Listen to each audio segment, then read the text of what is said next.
सरस्वती माता के श्री चरणों में बारंबार कोटि कोटि दंडवत प्रणाम। जिनकी आभा और जिनकी महिमा से ये व्यास पीठ खूब नाम कमाती है, श्रेय कमाती है। ये सब माँ की देन है। तीसरे दिन आपको माँ की महिमा बताई थी। आज ऐसा लगता नहीं है कि और कुछ सुनाएं और कुछ बताएं, बस माँ में सब आ गया। हम तो इतना ही कहेंगे कि माँ में 7 दिन की कथा भी आ गई। ये सब माँ की देन है। एक माँ वो है जो सदैव वाणी के रूप में साथ रहती है, और एक माँ ये बह रही है जो सदैव आशीर्वाद के रूप में साथ रहती है। हे माँ, आप हमें अच्छी वाणी दो, वाक्शैली, कार्यशैली और व्यवहारशैली। आज पूरी कथा इन 3 पे ही चलेगी सब। हाँ, सब और से घुमा फिरा करके यहीं लाएंगे, क्योंकि समाज में भी आज इन तीनों की ही आवश्यकता है। यदि ये 3 समाज में आ जाए तो सब सुखी हो जाए। क्या लगता है आपको? बोलना आ जाए, बस मधुर भाषी हो जाएं हम, बस घर में सुख ही सुख है। हम काम करने लग जाएं, कार्यशैली आ जाए, अच्छा काम करें। अरे कोई अच्छा काम करेगा तो घर का कोई नाराज होगा क्या? और व्यवहार शैली आ जाए तो फिर तो सब आपको परम प्रिय मान ही लेंगे। फिर आगे चलो, उच्चारण और आचरण। अपने यहां पूर्ण कृपा किसे कहते हैं? जब थोड़ी कृपा होती है, आधी अधूरी कृपा होती है, तो उससे सिर्फ उच्चारण आता है। जैसे आप बात करते हो ना कि वो फलाने महाराज जी है, उनका उच्चारण बहुत अच्छा है, बहुत अच्छा बोलते हैं। वो हमारे पंडित जी हैं जो ये बैठे यहाँ, इनने PhD करी हुई है, तो सब बता रहे थे हमको कि इनका उच्चारण बहुत अच्छा है। ऐसे आपने भी कईयों के बारे में सुना होगा कि बहुत अच्छा बोलते हैं, श्लोक कंठस्थ है, चौपाइयाँ कंठस्थ है, उच्चारण बहुत अच्छा करते हैं। उच्चारण के बाद यदि जीवन में आचरण आ जाए तो मान लेना पूर्ण कृपा है। हम सिर्फ उच्चारण पे जाकर के अटक गए। उच्चारण अच्छा है, लेकिन आचरण तरफ देखा तो आचरण में हम कमजोर निकले। जब उद्धव जी काशी से विद्या अध्ययन करके आए हैं तो श्री कृष्ण भगवान ने उनको अपना सखा बना लिया। तो दूसरे भी पंडित आए और कहने लगे, श्री कृष्ण, क्या हम पंडित नहीं है क्या? हमें ज्ञान, हमें बोध नहीं है क्या? हम भी सब जानते हैं, आप हमको सखा बना लो। श्री कृष्ण भगवान कहते हैं कि तुम्हारे पास सिर्फ उच्चारण है और उद्धव के पास आचरण है।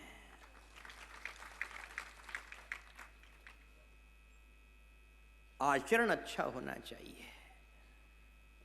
आप यदि मित्र भी बनाओ ना जीवन में, तो जिनका अच्छा आचरण हो उनको ही मित्र बनाना।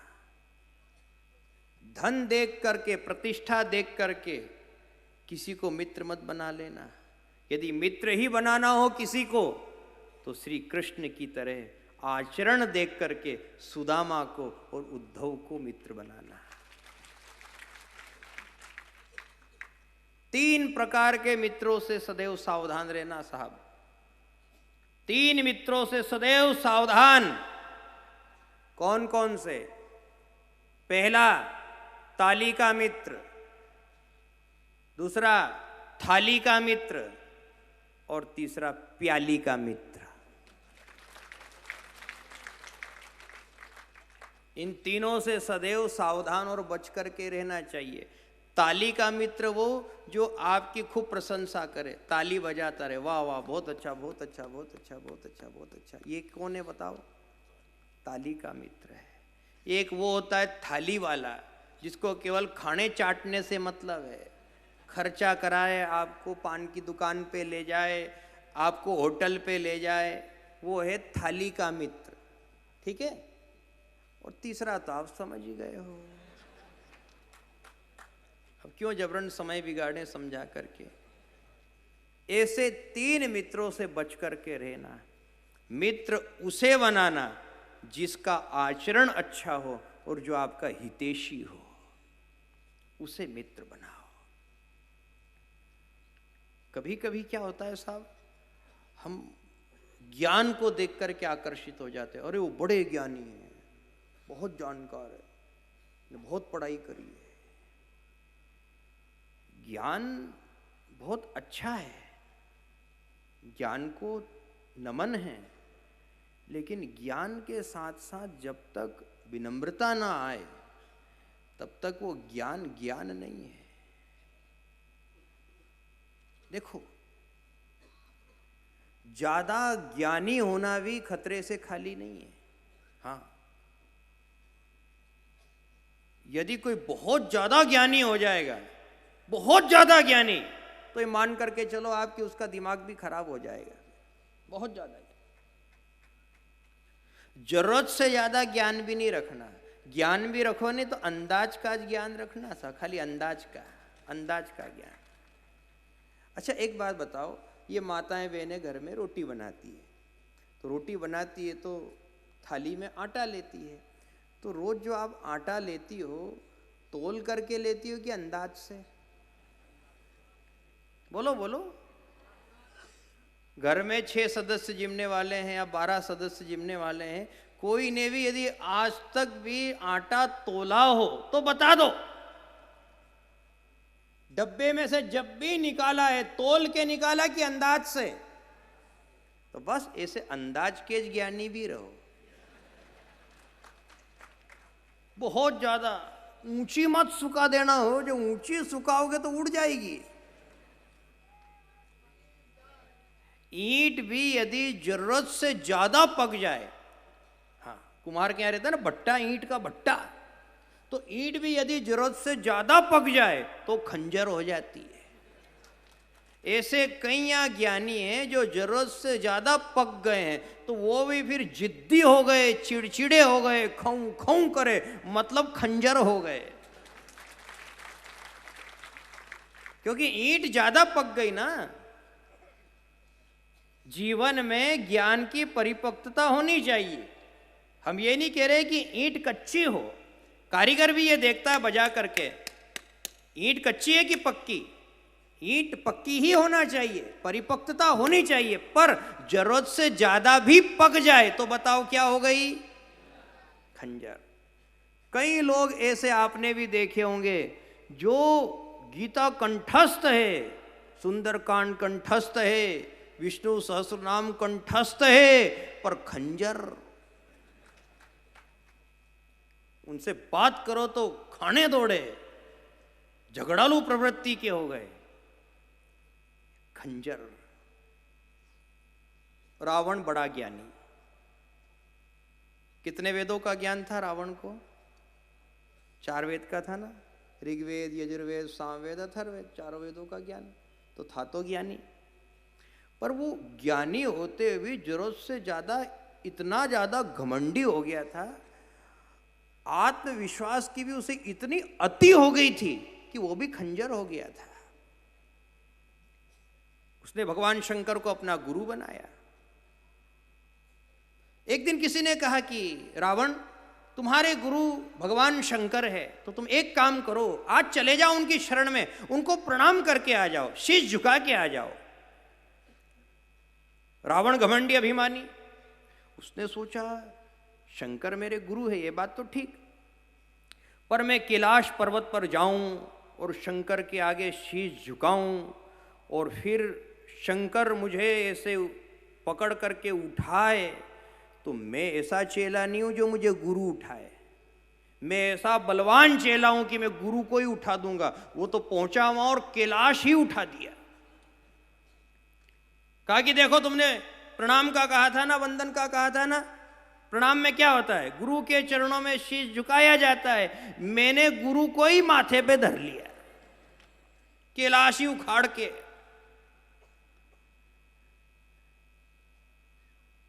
ऋषि मुनि दौड़े दौड़े भगवान भोलेनाथ के पास गए। भोलेनाथ भोलेनाथ भोलेनाथ, गजब हो गई, गजब हो गई। वो जो आपका चेला है ना रावण, हाँ, उसने आपका कैलाश पर्वत ही उखाड़ दिया और आपको ही तोक लिया, कैलाश समेत तोक लिया। तो आप कैसे गुरु ने, कैसा आपका चेला? भगवान शंकर कहने लगे कि वो मेरे ही भट्टे का खंजर है, वो मेरे ही भट्टे से निकला। क्या करूं, क्या कर सकते हैं। कुछ लोग ऐसे रहते हैं जिनको ये लगता है हम गुरुजी के खासम खास है। आज गुरुजी जो कुछ है हमारे पीछे, हमने गुरुजी को उठाया है, हमने गुरुजी को उठाया। पहले गुरुजी को कोई नहीं पहचानता था, हमने गुरुजी को उठाया है। जो ऐसी बात करे मतलब समझ जाओ कि इनको भी रावण वाली लत लग गई है कि हमने गुरुजी को उठाया। अरे तुम क्या गुरुजी को उठाओगे? इस प्रकार की यदि मनोवृत्ति हो गई हो तो अतिशीघ्र इस वृत्ति में सुधार लाओ। ना कुछ किया ना करी सका ना करने योग शरीर। कह दो नहीं ज्ञानी नहीं ध्यानी नहीं योगी नहीं तपसी, मैं तो कुछ भी नहीं हूं प्रभु, मैं आपके आश्रित हूं। मेरे पास तो बस दो चीजें हैं, एक अश्रु और एक आश्रय, इसके अलावा कुछ भी नहीं है। यदि इससे आगे आप गए और ये कह दिया कि मैं दानी हूं, मैं कार्यकर्ता, मैं करता धरता, मैं निर्माण करने वाला, मैं सबको चलाने वाला, तो फिर ये मान लेना ईंट जरूरत से ज्यादा पक रही है और खंजर होने की संभावना है।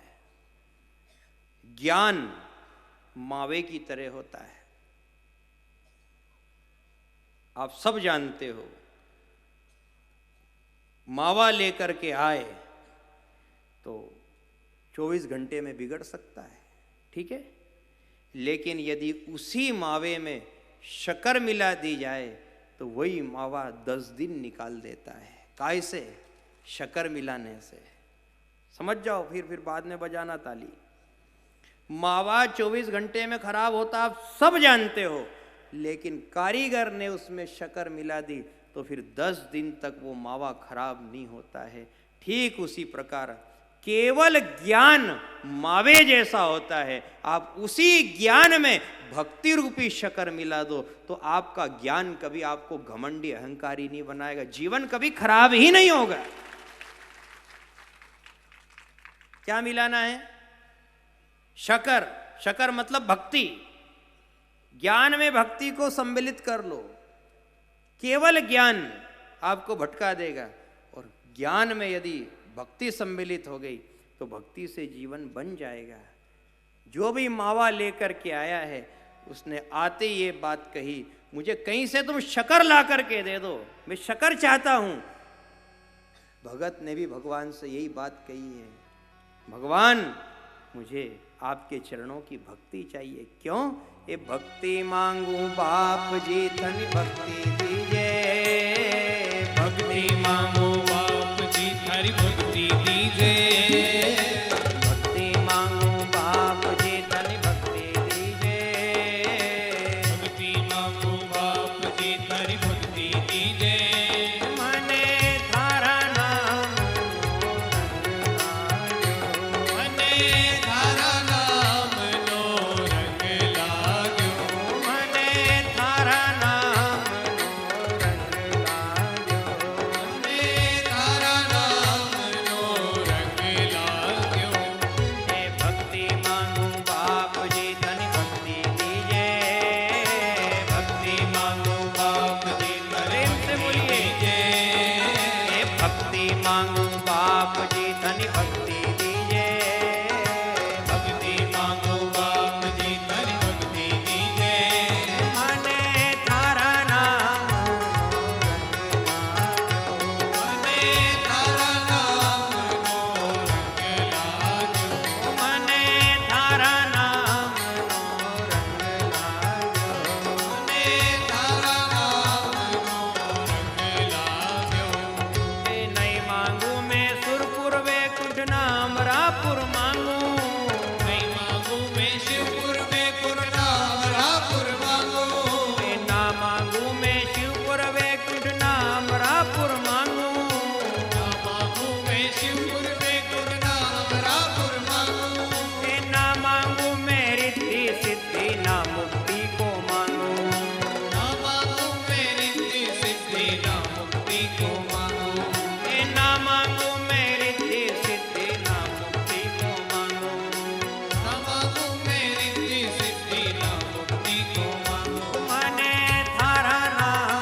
झांकी झांकूं, आत्म अंतर सदा निरंतर थारी झांकी झांकूं।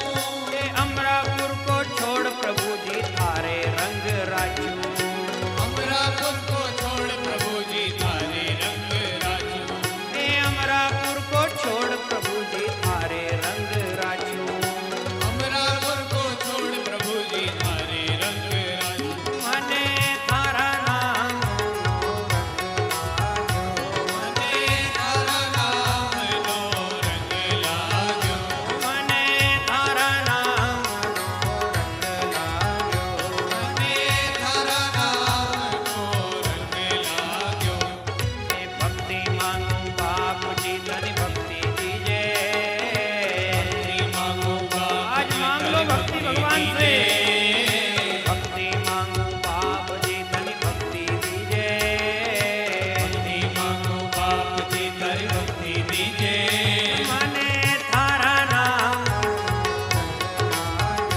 मने थारा नाम नो रंग लाग्यो। मने थारा नाम मने थारा नाम नो रंग लाग्यो। ये आटा का घाटा नहीं है, नहीं दाल का दर्शन। आटा का घाटा नहीं रे नहीं दाल का दर्शन। ये आटा का घाटा नहीं रे नहीं दाल का दर्शन। आटा का घाटा नहीं है नहीं दाल का दर्शन। ये घी शंकर का पता नहीं है, स्वाद है रेवा शंकर। घी शक्कर का पता नहीं है स्वाद है रेवा शंकर। ये घी शक्कर का पता नहीं है, स्वाद है रेवा शंकर।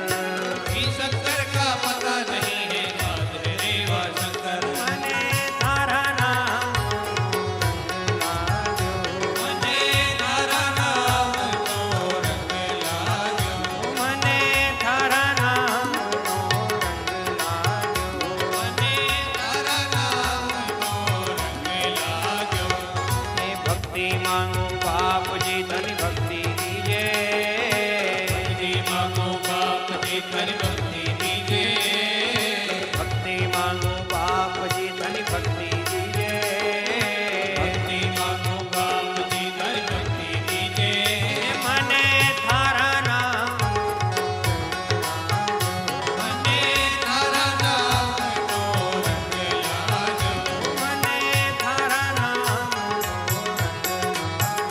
मने थारा नाम नो रंग लाग्यो। नर्मदा मैया की जय हो।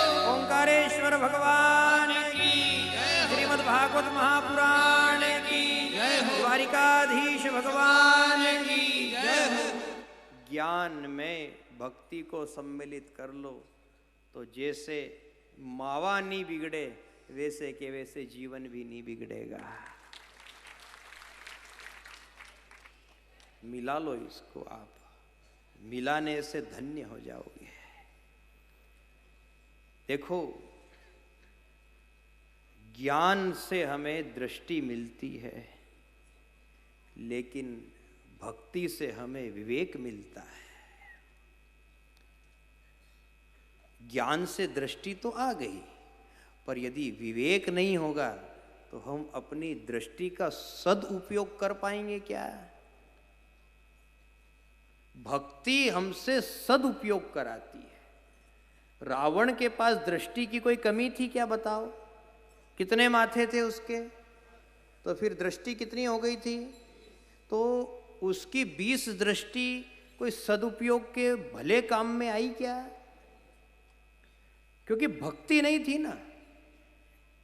भक्ति दिशा निर्देशन करती है और भक्ति हमें भगवान से जोड़ती है। कथा भी आप सुनो ना तो तार्किक बुद्धि से मत सुनना, तर्क से किसी बात को मत काटना। कथा भी सुनो तो भक्ति के कान लगा करके कथा सुनना। जब भक्ति के कान लगा करके हम कथा का श्रवण करते हैं तो ये सुनी हुई कथा हमें राजा परीक्षित बना देती है। ये मत कहो कि भगवान में क्या रखा है, भगवान क्या कर सकता है, भगवान कैसा है, ये नर्मदा मैया की क्या महिमा है। कई बार हम इस बात में भी उलझ जाते हैं कि गंगा बड़ी कि नर्मदा बड़ी। उलझे, कई लोग उलझे। पर आज सरस्वती माता ने हमें एक बहुत अच्छा सूत्र दिया है। वो सूत्र यदि आप समझ लिए और यदि उतर गया भीतर, तो नर्मदा जी के प्रति आज जितनी आपकी श्रद्धा है उससे 10 गुना श्रद्धा और ज्यादा बढ़ जाएगी।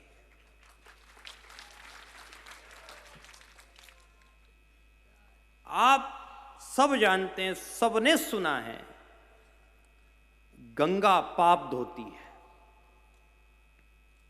क्या धोती है गंगा? पाप धोती है। ठीक।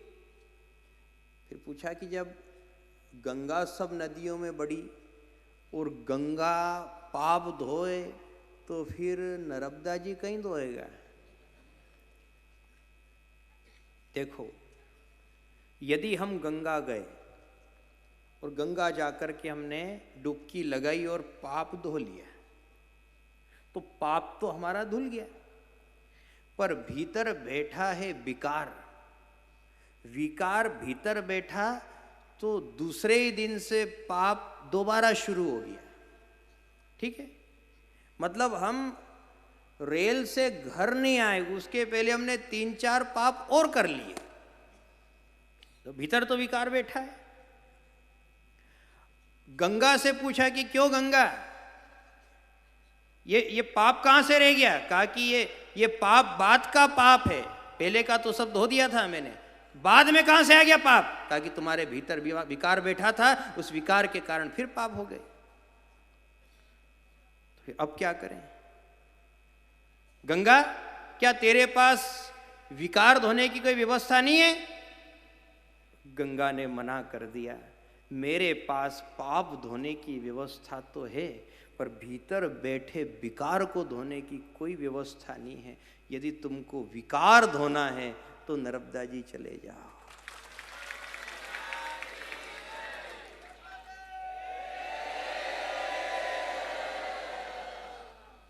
गंगा पाप धोती है तो नर्मदा विकार धोती है।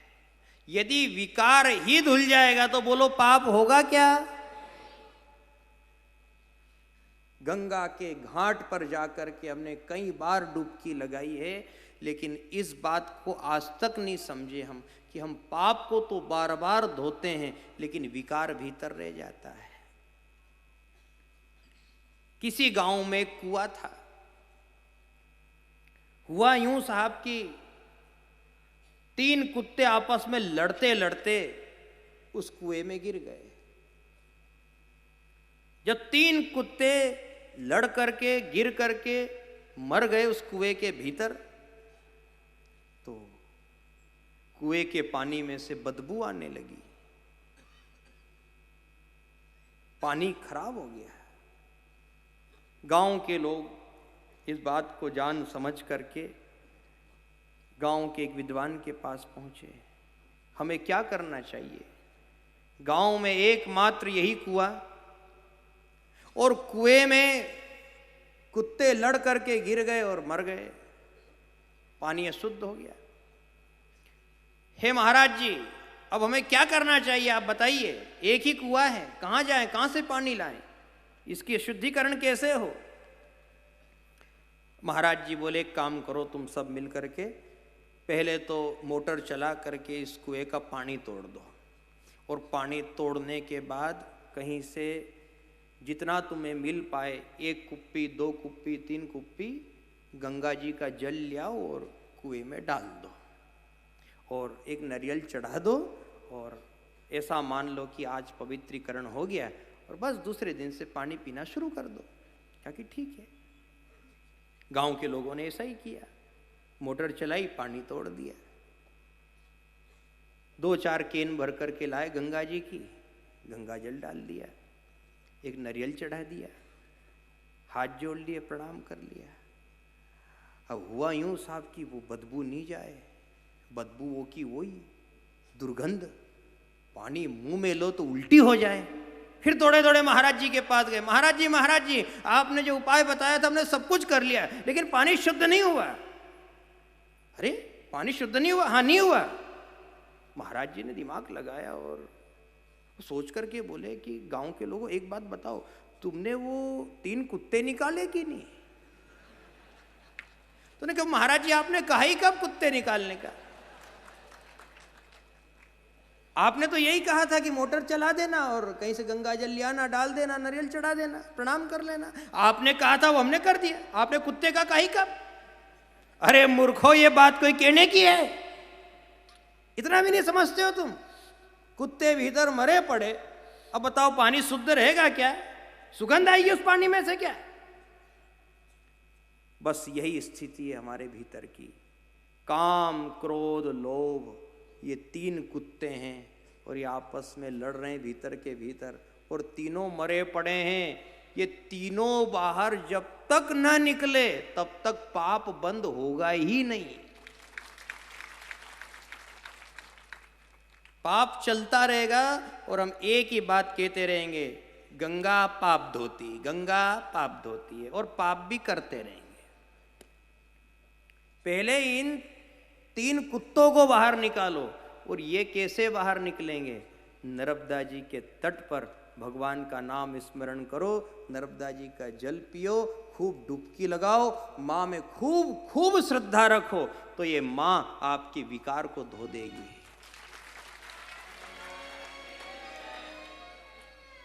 आज से हो सके तो कोई ऐसी दीवार हो जो खाली हो, यदि कोई भाई लिखा सकता हो दीवार के ऊपर तो लिखा देना कि गंगा पाप धोती है पर मां नर्मदा विकार धोती है।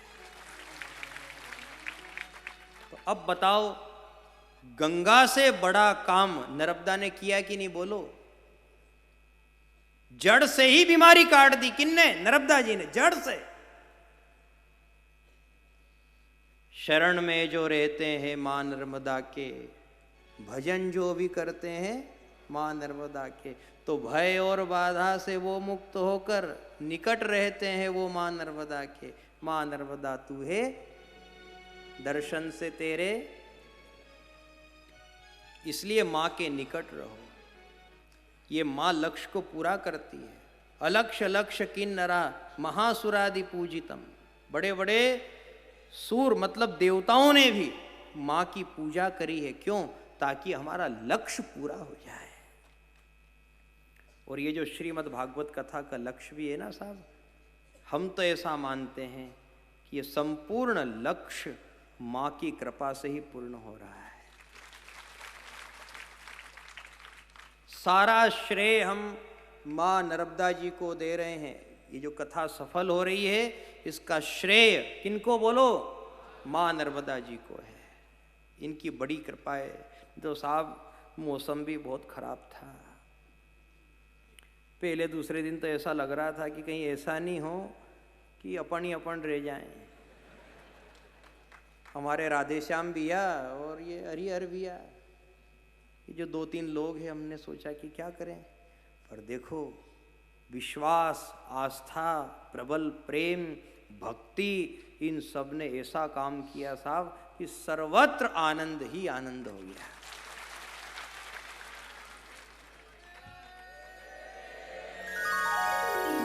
अब आपको और क्या प्रमाण दें साहब, ये सब प्रमाण ही तो है।